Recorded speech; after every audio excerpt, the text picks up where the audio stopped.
आप देख रहे हैं वर्ल्ड। मैं हूं आपके साथ जुबैर अली। प्रधानमंत्री नरेंद्र मोदी जी साफ तौर पर मस्जिद के अंदर जाकर सर झुकाते हुए नजर आ रहे हैं, वहां पर सजदा करते हुए नजर आ रहे हैं। लेकिन वहीं पर भारत के अंदर किस तरह से मस्जिद के अंदर घुस के मुसलमानों को चुन चुन कर मारने की धमकी दी जा रही है। सीधे तौर पर कहा जा रहा है कि मुसलमानों को मस्जिद के अंदर घुस के चुन चुन कर मारेंगे। लेकिन एक तरफ प्रधानमंत्री नरेंद्र मोदी जी जो है वो मस्जिद के अंदर जाकर सजदा करते हैं। बुरनई की सबसे बड़ी मस्जिद के अंदर जाते हैं और वहां पर सजदा करते हैं। अभिसार शर्मा जी हमारे साथ मौजूद हैं, वरिष्ठ पत्रकार हैं। किस तरह से मस्जिद के अंदर घुस के चुन चुन कर मारने की बात यहाँ पर कही जा रही है मुसलमानों की, आप लोग जरूर देखिएगा। प्रधानमंत्री नरेंद्र मोदी, आप इतने दोहरे मापदंड कहां से लाते हैं? आप ही के शब्दों में हिपोक्रेसी की भी कोई सीमा होती है। कोई तो सीमा होगी भारतीय जनता पार्टी के कोई प्रपंच, सीमा होती है, दोहरे बिल्कुल। मापदंड, डबल स्टैंडर्ड्स की। प्रधानमंत्री नरेंद्र मोदी ब्रुनेई की आधिकारिक यात्रा पर गए हैं और जैसा कि आप इन तस्वीरों में देख रहे हैं, प्रधानमंत्री नरेंद्र मोदी वहां की एक मस्जिद में पहुंचे। उस मस्जिद के सामने उन्होंने अपने श्रद्धा सुमन अर्पित किए। मैं आपसे एक सवाल पूछना चाहता हूं। एक तरफ प्रधानमंत्री नरेंद्र मोदी विदेशों में जाते हैं, वहां की मस्जिद में जाते हैं, वहां की मस्जिदों में अपनी श्रद्धा सुमन अर्पित करते हैं, और दूसरी तरफ उन्हीं के गठबंधन में एक विवादास्पद विधायक नीतीश राणा यह ऐलान करता है कि हम मस्जिदों में घुसकर मुसलमानों के साथ हिंसा करेंगे। आपको याद है कि आप भूल गए? सुनिए नीतीश राणा ने क्या कहा। बताइए। मुसलमानों के साथ हिंसा करेंगे, मुसलमानों के साथ, समझिए। तुम लोगों ने किसने भी की तो तुम्हारे मस्जिदों के अंदर आके चुन चुन के मारेंगे, इतना ध्यान में रखो। प्रधानमंत्री एक भी शब्द आपने नीतीश मस्जिदों में चुन चुन कर मारेंगे, बताइए। और इस आदमी का लंबा चौड़ा इतिहास है, भूल जाइए इसको। टी राजा सिंह आप ही के पार्टी का विधायक है। यह व्यक्ति महाराष्ट्र की गली गली घूम रहा था, मुसलमानों के खिलाफ जहर उगल रहा था, वहां के लिए लॉ एंड ऑर्डर प्रॉब्लम कर रहा था। मगर प्रधानमंत्री, मजाल है आप एक भी शब्द कहें और फिर आप ब्रुनेई पहुंच जाते हैं वहां की सबसे बड़ी मस्जिद में शीश झुकाने के लिए। मैं आपसे एक सवाल पूछना चाहता हूं। यह वीडियो देखिए, पूरे स्क्रीन पर देखिए। प्रधानमंत्री नरेंद्र मोदी का उत्साह देखिए। यहां पर वो मलेशिया के प्रधानमंत्री अनवर इब्राहिम को गले लगा रहे हैं। गर्मजोशी देखिए साहब। जाहिर सी बात है मलेशिया एक इस्लामिक देश ही माना जाएगा। मैं आपसे पूछना चाहता हूं, विदेशों में जाके मुस्लिम शासकों को या मुस्लिम प्रधानमंत्रियों, राष्ट्रपतियों को गले लगाना, उनसे मिलकर इस तरह से खुशी जाहिर करना, विदेशों में जाकर वहां की मस्जिदों में जाकर शीश झुकाना, यह देखिए सऊदी के शासक से मिलकर प्रधानमंत्री नरेंद्र मोदी के चेहरे के भाव किस कदर खिले हुए हैं। इस तरह से खिलखिलाते हुए प्रधानमंत्री किसी से नहीं मिलते। किस कदर खिले हुए हैं? सऊदी के हैं ये, क्राउन प्रिंस मोहम्मद बिन सलमान। सऊदी के शासक से मिलने के बाद प्रधानमंत्री नरेंद्र मोदी कितना खुश हैं, कितना प्रसन्न हो रहे हैं। मगर अपने ही देश में उनके मुख्यमंत्री, उनके विधायक लगातार जहर उगलते हैं।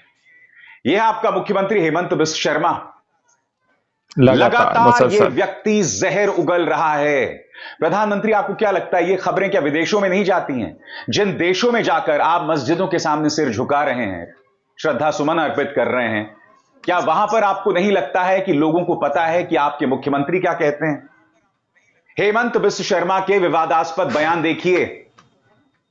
मैं बाबर औरंगजेब को टाइट कर दूंगा, मैं मियां लोगों को असम पर कब्जा नहीं होने दूंगा, एक मुस्लिम पत्रकार की पहचान को रेखांकित करके उस पर निशाना साधना। यह व्यक्ति बार बार इस तरह की बातें करता है। और फिर नीतीश राणे का यह शॉकिंग बयान। अब चूंकि महाराष्ट्र में चुनाव होने वाले हैं इसलिए जहर उगलिए, बार बार उगलिए, लगातार उगलिए। मगर दूसरी तरफ प्रधानमंत्री की खामोशी और ब्रुनेई में जाके एक मस्जिद में प्रवेश करके वहां पर सिर झुकाना। मैं समझना चाहता हूं प्रधानमंत्री क्यों? ये दोहरे मापदंड आप कहां से लगते हैं? और ये मत सोचिए कि ये नीतीश राणा, हेमंत बिस्व शर्मा जो हैं ये अनगाइडेड मिसाइल्स हैं। नहीं, ये लोग सोच समझ कर ये बातें करते हैं। Unguided missile. प्रधानमंत्री, एक जमाने में आपका वो बयान, कपड़े देखकर दंगाइयों को पहचाना जा सकता है, याद है आपने क्या कहा था? फिर से सुनिए। भाइयों बहनों, ये जो आग लगा रहे हैं टीवी पे उनके जो दृश्य आ रहे हैं, ये आग लगाने वाले कौन है, वो उनके कपड़ों से ही पता चल जाता है। मैं नहीं भूला हूं कि कांग्रेस के घोषणा पत्र पर हमला करने के लिए आपने मुसलमानों को घुसपैठिया बता दिया था, ज्यादा बच्चा पैदा करने वाला बता दिया था। यानी अपने ही देश के नागरिकों के खिलाफ प्रधानमंत्री, भारतीय जनता पार्टी, उनके विधायक, उनके मुख्यमंत्रियों ने मानो एक जंग छेड़ रखी है। याद है प्रधानमंत्री ने क्या कहा था? ज्यादा बच्चा पैदा करने वाला जंग छेड़ रखी है अपने लोगों के लिए, अपने देशवासियों के लिए। आपकी 2 भैंसों में से 1 भैंस दे देंगे उनको। सुनिए प्रधानमंत्री ने क्या कहा था। तुम उसे छीनने की बात कर रहे हो अपने मैनिफेस्टो में। गोल ले लेंगे, सबको वितरित कर देंगे। और पहले जब उनकी सरकार थी, उन्होंने कहा था कि देश की संपत्ति पर पहला अधिकार मुसलमानों का है। इसका मतलब ये संपत्ति इकट्ठी करके किसको बांटेंगे? जिनके मोदी जी का बयान है, उनको बांटेंगे। जिनके ज्यादा बच्चे हैं घुसपैठियों को बांटेंगे।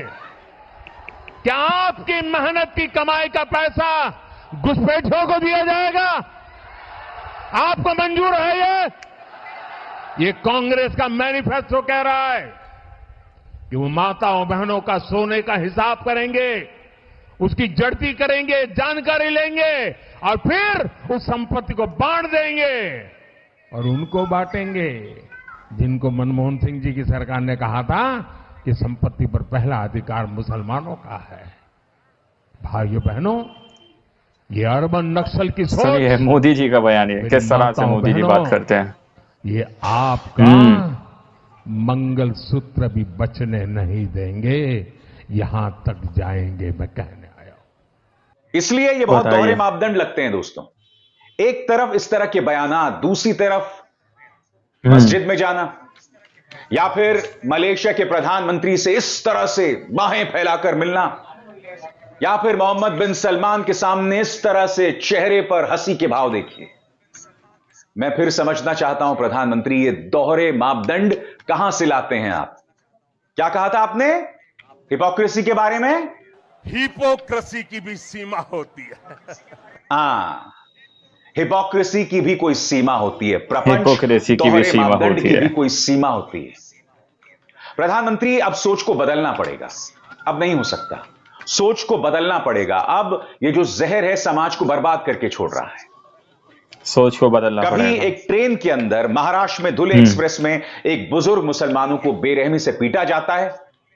कभी गौ रक्षक जो हैं वो गोमांस के शक में एक व्यक्ति को मौत के घाट उतार देते हैं, और ढेरों मॉब लिंचिंग की घटनाएं आ रही हैं। और अब आर्यन मिश्रा, एक हिंदू, एक ब्राह्मण, 12वीं क्लास में पढ़ने वाला आर्यन मिश्रा, उसे मौत के घाट उतार दिया गौ रक्षकों ने, जिनके बारे में आप ही ने बयान दिया था कि ये गुंडे हैं। ये बात अलग है कि ना आपकी महाराष्ट्र सरकार, ना आपकी उत्तर प्रदेश सरकार, ना हरियाणा सरकार इन पर कोई एक्शन नहीं लेती है, इनके प्रति नरमी बरतती है, मानो ये आपकी राजनीति का हिस्सा है। प्रधानमंत्री, इस पर लगाम लगाना होगा। देश को हम इस तरह से बर्बाद नहीं होने दे सकते। देश इस जहर की कीमत चुका रहा है, और इस जहर की शुरुआत होती है भारतीय जनता पार्टी से, उनके नेताओं के जहरीले बयानों से, जिसे लगातार मीडिया बढ़ा चढ़ाकर पेश करता है। मीडिया जो खुद जहर उगलता है, और इसका असर सड़कों पर दिखाई देता है। जब गौरक्षक मीडिया खुद, गोदी मीडिया खास करके, को मौत के घाट उतार देते हैं। और मैंने कई बार कहा है, अगर कोई गाय चोरी भी कर रहा है तो उस पर कानून कार्रवाई करेगा। इस तरह से कानून को हाथ में नहीं लिया जा सकता, क्योंकि अगर आप कानून हाथ में लेंगे तो फिर आर्यन मिश्रा जैसे बेकसूर लोग मारे जाते रहेंगे। फिर महाराष्ट्र में यह हाजी साहब के साथ पिटाई होती रहेगी, अखलाक को मौत के घाट उतार दिया जाएगा, इमरान को परेशान किया जाएगा, शाहिद को मौत के घाट उतार दिया जाएगा। ऐसी ढेरों मिसालें सामने उभर कर आती रहेंगी, और हम उसको लेकर मुंह नहीं मोड़ सकते हैं। प्रधानमंत्री नरेंद्र मोदी ने जिस तरह से दार-ए-इस्लाम में जाकर शीश झुकाया है, इस पर कांग्रेस ने तल्ख टिप्पणी की है। सुप्रिया श्रीनेत का बयान, और सुप्रिया श्रीनेत के इस बयान में उन्होंने नीतीश राणा का जहरीला बयान, उसका भी जिक्र किया है, और साथ ही प्रधानमंत्री जिस तरह से मस्जिद के सामने तस्वीर खिंचवा रहे हैं उसका भी जिक्र किया है। यहां पर सुप्रिया श्रीनेत क्या कहती हैं? ब्रुनेई में नरेंद्र मोदी उमर अली सैफुद्दीन मस्जिद जाएंगे, हिंदुस्तान में उनके विधायक तुम्हारी मस्जिदों में तुम्हें चुन चुन कर मारेंगे कि नारे लगाएंगे, इस पाखंड को आप क्या कहेंगे? बीजेपी के अच्छा विधायक शब्द है, चुन चुन पाखंड। कर मारेंगे तुम्हें, बताइए। दुख की बात यह है कि इन सवालों का जवाब ना भारतीय जनता पार्टी देगी, पाखंड। ना नीतीश राणा देंगे, और प्रधानमंत्री आप तो देंगे ही नहीं। दिक्कत क्या है मैं आपको बताता हूं। आप ये मत सोचिए कि ये जहरीले बयान देकर भारतीय जनता पार्टी को किसी भी तरह की कोई शर्मिंदगी है। नहीं, भारतीय जनता पार्टी अब भी सोचती है कि इस तरह के बयानात देकर उन्हें वोट हासिल होंगे। और यकीन मानिए दोस्तों, ये इस देश की बुद्धिमत्ता के चेहरे पर तमाचा है। आपकी अकल को चैलेंज किया जा रहा है। इन्हें लगता है इस देश का हिंदू जो है वो सिर्फ जहरीला है और इस जहर के जरिए उनका वोट हासिल किया जा सकता है। सबसे बड़ी बात, आपको किसने अधिकार दिया उस हिंदू को 24 घंटे डरा के रखने ये का, सोच है भड़का के रखने बीजेपी का? पार्टी की। मैं क्यों आपसे बार बार कहता हूं कि जो व्यक्ति डरा हुआ रहेगा, भड़का हुआ रहेगा, वो कभी तरक्की नहीं कर सकता। वो कभी भी अपने परिवार के लिए अच्छा काम नहीं कर सकता। नहीं कर सकता, बिल्कुल नहीं कर सकता। आप और हम इस देश के नागरिक हैं। तो आप लोगों ने इस वीडियो को शुरू से आखिर तक देखा। वीडियो के अंदर साफ तौर पर बात की गई है किस तरह से बीजेपी के विधायक मस्जिद के अंदर घुस के चुन चुन कर मारने की बात कहते हुए नजर आ रहे हैं। साफ तौर पर कह रहे हैं कि हम मस्जिद के अंदर घुस के मुसलमानों को चुन चुन कर मारेंगे, लेकिन वहीं पर उनके प्रधानमंत्री नरेंद्र मोदी जी मस्जिद के अंदर जाते हैं, वहां पर अपना शीर झुकाते हैं, अपना सर झुकाते हैं और सजदा करते हैं।